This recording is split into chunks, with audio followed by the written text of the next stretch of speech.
Assalamualaikum warahmatullahi wabarakatuh. Perkenalkan, nama saya Tiara Lonsari. Di sini saya ingin menjelaskan tentang definisi anak berkebutuhan khusus. Anak dengan kebutuhan khusus adalah anak yang membutuhkan layanan atau perlakuan khusus untuk mencapai perkembangan yang optimal sebagai akibat dari kelainan atau keluarbiasaan yang disandangnya.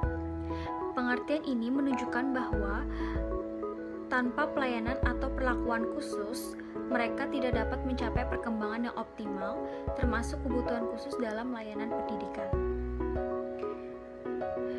Selanjutnya, saya ingin menjelaskan tentang pengertian anak autisme. Kata autis berasal dari bahasa Yunani, auto yang berarti sendiri. Kalau diperhatikan secara seksama, kesannya penyandang autis hidup dalam dunianya pada tahun 1943. Istilah autisme pertama kali diperkenalkan oleh Leo Kanner, seorang psikiater dari Harvard. Merupakan kelainan yang terjadi pada anak yang tidak mengalami perkembangan normal, khususnya dalam hubungan dengan orang lain.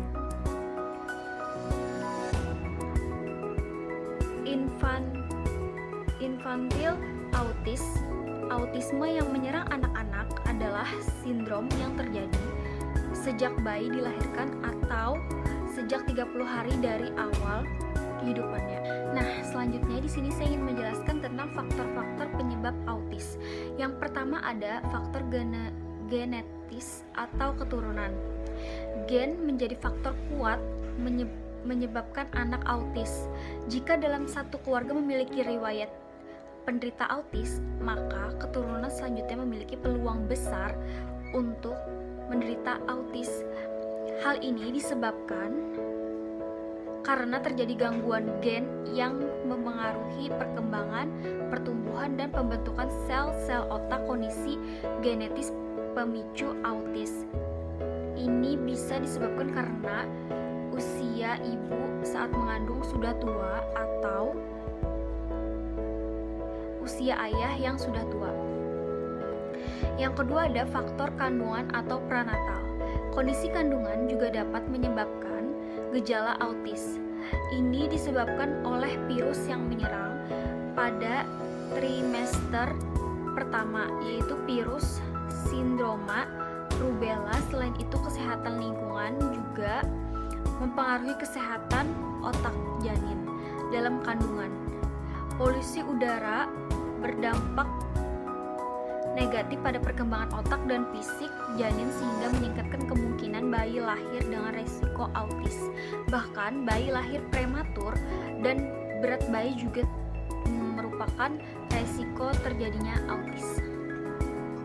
Perkenalkan, nama saya Rabiatul Jannah, NIM 18101312222.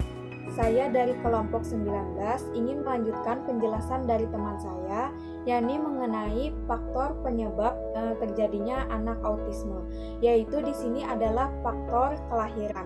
Nah, di mana bayi yang lahir dengan berat rendah, prematur, dan dalam kandungan yang lebih dari 9 bulan berisiko mengidap autisme. Selain itu, bayi yang mengalami gagal napas atau hipoksia saat lahir juga berisiko mengalami autis. Nah, selanjutnya yaitu ada faktor lingkungan. Faktor lingkungan eksternal di sini yaitu dapat menyebabkan anak menjadi penderita autis, seperti lingkungan yang dipenuhi dengan tekanan dan tidak bersih. Selanjutnya di sini ada faktor obat.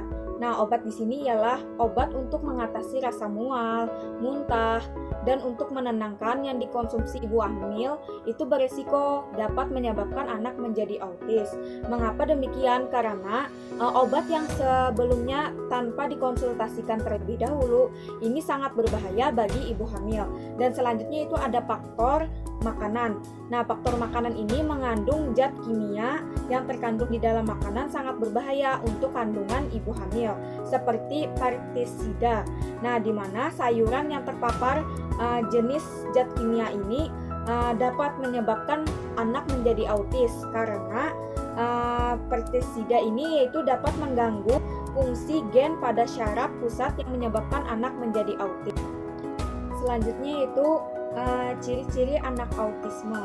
Nah, anak dengan autisme dapat tampak normal pada tahun pertama dan tahun kedua. Nah, pada tahun selanjutnya ia akan memunculkan ciri-ciri autisme. Para orang tua seringkali menyadari adanya keterlambatan kemampuan berbahasa dan cara-cara tertentu yang berbeda ketika bermain serta berinteraksi dengan orang tuanya atau orang-orang lain. Nah, anak-anak tersebut mungkin dapat menjadi sangat sensitif atau bahkan tidak responsif terhadap rangsangan-rangsangan yang terjadi di luar, seperti dari kelima panca inderanya kurangnya merespon terhadap rangsangan, yaitu ada pendengaran, sentuhan, penciuman, dan rasa serta penglihatan. Ciri-ciri anak autisme yaitu ada juga perilaku-perilaku repetitif, di mana ditandai dengan sering menggepak-gepakkan tangan atau jari, menggoyang-goyangkan badan, dan mengulang-ulang kata. Juga dapat ditemukan nih dalam anak autisme, yaitu perilaku agresif baik kepada dirinya sendiri maupun kepada orang lain, atau malah anak tersebut bersifat pasif terhadap lingkungan dan orang lain. Nah, selanjutnya di dalam makalah dan PPT kami juga kami sebutkan anak autisme ditandai oleh ciri-ciri antara lain, yaitu tidak peduli dengan lingkungan sekitar, tidak bisa bereaksi normal dalam pergaulan sosialnya, perkembangan bicara dan bahasa tidak normal, dan reaksi atau pengamatan terhadap lingkungan terbatas atau berulang-ulang. Assalamualaikum warahmatullahi wabarakatuh. Perkenalkan, nama saya Irwan, NIM 181012321123. Nah, teman-teman, saya akan menjelaskan tentang karakteristik anak autis. Dapat kita ketahui bahwa perkembangan yang secara signifikan berpengaruh terhadap komunikasi verbal, komunikasi nonverbal, dan interaksi sosial pada penderita anak autis tersebut. Nah, saya akan menjelaskan, yaitu anak autis mempunyai karakteristik dalam bidang komunikasi, interaksi sosial, sensoris, pola bermain, perilaku, dan emosi. Yang pertama adalah komunikasi. Nah, ini sangat berpengaruh terhadap anak autis, di mana komunikasi itu perkembangan bahasa lambat dan sama sekali tidak ada, itu salah satu contohnya. Kemudian untuk interaksi sosial, yaitu lebih suka menyendiri. Nah, gangguan sensoris sangat sensitif terhadap sentuhan, seperti dia itu tidak suka dipeluk, seperti itu teman-teman. Kemudian ada pola bermain, tidak bermain seperti anak-anak pada umumnya. Kemudian dia tidak suka bermain dengan teman sebayanya dan menjauh, seperti itu. Kemudian dalam perilakunya itu dapat berperilaku berlebihan ataupun kekurangan. Dan yang terakhir adalah emosi, sering marah-marah tanpa alasan yang jelas, kemudian ketawa-ketawa, menangis tanpa alasan, seperti itu. Jadi mungkin itu saja yang bisa saya sampaikan. Mudah-mudahan teman-teman bisa memahaminya. Salah hilaf mohon maaf. Wassalamualaikum warahmatullahi wabarakatuh. Kami lanjutkan dengan saya. Hai, perkenalkan, nama saya Dia Ayu Alfida Nurfitriana, ini 1810-123-22-0007 dari kelompok 19. Nah, di sini saya akan menjelaskan mengenai hambatan-hambatan anak autisme. Nah, teman-teman, ada beberapa permasalahan yang sering dialami oleh anak autisme, yaitu anak autis memiliki hambatan kualitatif dalam interaksi sosial, dalam kualitas berinteraksi dengan individu di sekitar lingkungannya. Yang pertama, seperti anak autis yang sering terlihat menarik diri dari teman-temannya. Yang kedua, anak autis menjadi acuh tak acuh. Kemudian yang ketiga, anak lebih senang bermain sendiri. Yang keempat, menunjukkan perilaku yang tidak hangat kepada orang lain. Kemudian yang kelima, tidak ada kontak mata dengan orang lain. Dan yang keenam, anak akan merasa cemas apabila ditinggalkan oleh orang tuanya. Nah, materi selanjutnya ada implementasi metode TEACH untuk meningkatkan kemampuan kognitif dan perilaku adaptif anak autis. Jadi salah satu metode yang dapat kita gunakan untuk meningkatkan kemampuan kognitif dan perilaku adaptif anak autis adalah dengan menggunakan metode yang namanya TEACH atau Treatment and Education of Autism and Other Communication Handicapped Children and Adults. Nah, jadi metode ini memberikan banyak sekali pemahaman dalam pelatihan bagi guru untuk bekerja dengan anak autis.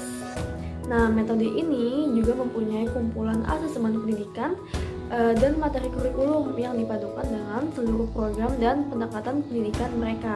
Nah, salah satu program aplikasi dari metode TEACH itu dengan menggunakan sistem komunikasi visual. Nah, yang dimana anak autis tadi akan berkomunikasi dengan setiap orang melalui gambar atau foto. Nah, hal ini dikarenakan karena anak autis itu memiliki tingkat ketertarikan lebih tinggi apabila menggunakan gambar atau foto ketimbang dengan orang lain seperti itu. Jadi hal ini akan menimbulkan yang namanya proses timbal balik dalam suatu sistem komunikasi dengan gambar yang dibuat mudah sehingga lebih mudah divisualisasikan. Sekian presentasi dari kelompok 19. Mohon maaf apabila salah kata. Wassalamualaikum warahmatullahi wabarakatuh.